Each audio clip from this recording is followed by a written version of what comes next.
Good morning viewers. 26 जनवरी सन 1950 को जब भारत का संविधान लागू किया गया, तब भारत संसार के समक्ष एक नए गणतंत्र के रूप में प्रस्तुत किया। हमारी संविधान सभा ने विश्व के अनेक देशों के संविधानों से कई अच्छी बातों को लेकर हमारे संविधान में समाहित किया। आइए देखते हैं वे कौन कौन से देश हैं जिनसे ये बातें ली गई। सबसे पहले देखते हैं ब्रिटेन से हमारे देश के संविधान में नागरिकता संबंधी प्रावधान, संसदीय प्रणाली, कानून का शासन और मंत्रिमंडलीय प्रणाली को लिया गया। आइए देखते हैं अमेरिका से कौन कौन सी बातें ली गई।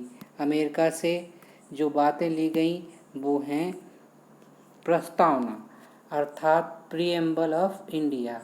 दूसरी बात जो ली गई मूल अधिकार के बाद न्यायपालिका की स्वतंत्रता, न्यायिक पुनरावलोकन, राष्ट्रपति का पद, राष्ट्रपति के निर्वाचन, राष्ट्रपति पर महाअभियोग प्रणाली और उपराष्ट्रपति का पद, ये सब जो है अमेरिका के संविधान से ली गई।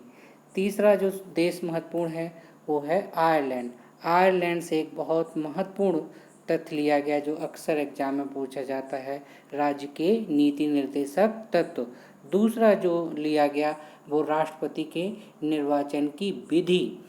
तीसरा जो चीज़ ली गई आयरलैंड से वो ले गई राष्ट्रपति द्वारा दिए जाने वाले पुरस्कार और सम्मान। चौथी चीज़ जो ली गई वो राष्ट्रपति द्वारा राज्यसभा में 12 सदस्यों का नामांकन एवं नियुक्ति। चौथा जो देश आता है हमारे संविधान में वो आता है कनाडा से हमने संघात्मक शक्तियों को लिया। गवर्नर की नियुक्ति भी कनाडा के संविधान से ली गई है। केंद्र और राज्यों के मध्य शक्तियों का बंटवारा भी हमने कनाडा के संविधान से लिया। आइए अब चलते हैं फ्रांस से। हमने देखें क्या लिया। फ्रांस से जो हमने लिया है वो है गणतंत्र। दूसरी चीज़ ली गई फ्रांस से स्वतंत्रता, समानता और बंधुता जैसे शब्द। ये आपको संविधान के प्रस्तावना में शब्द मिलते हैं। आइए देखते हैं दक्षिण अफ्रीका से क्या लिया। दक्षिण अफ्रीका से हमने संविधान संशोधन का प्रस्ताव लिया और रसिया या रूस से हमने मौलिक कर्तव्यों को लिया। राज्यपाल का पद भी रसिया के संविधान से हमने लिया। अगला देश आता है जर्मनी से हमने आपातकालीन उपबंध लिए।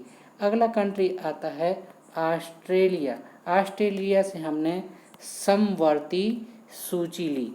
समवर्ती सूची में केंद्र और राज्य दोनों उससे संबंधित विषयों पर कानून बना सकते हैं। दूसरा चीज़ लिया ऑस्ट्रेलिया से केंद्र और राज्यों के बीच संबंध। तीसरा चीज़ लिया व्यापार के नियम। चौथी बात ली जो हमने राष्ट्रपति द्वारा बुलाया जाने वाला संयुक्त अधिवेशन। अब आता है अगला देश जापान से हमने विधि की प्रक्रिया को लिया। अब प्रश्न उठता है कि भारत की अपने संविधान में स्वयं की सबसे महत्वपूर्ण देन क्या है। तो भारत की स्वयं की देन है शून्य काल। ये संसद में 12 से 1 बजे तक का समय होता है और ये बहुत ही महत्वपूर्ण चीज़ है। इस समय संसद के सदस्य किसी भी विषय से संबंधित सवाल को पूछ सकते हैं। तो व्यूअर्स, अगर आपको आज का वीडियो पसंद आया है तो प्लीज़ हमारे चैनल को सब्सक्राइब करिए, स्टडी नेशन को सब्सक्राइब करिए। Good bye, thank you very much.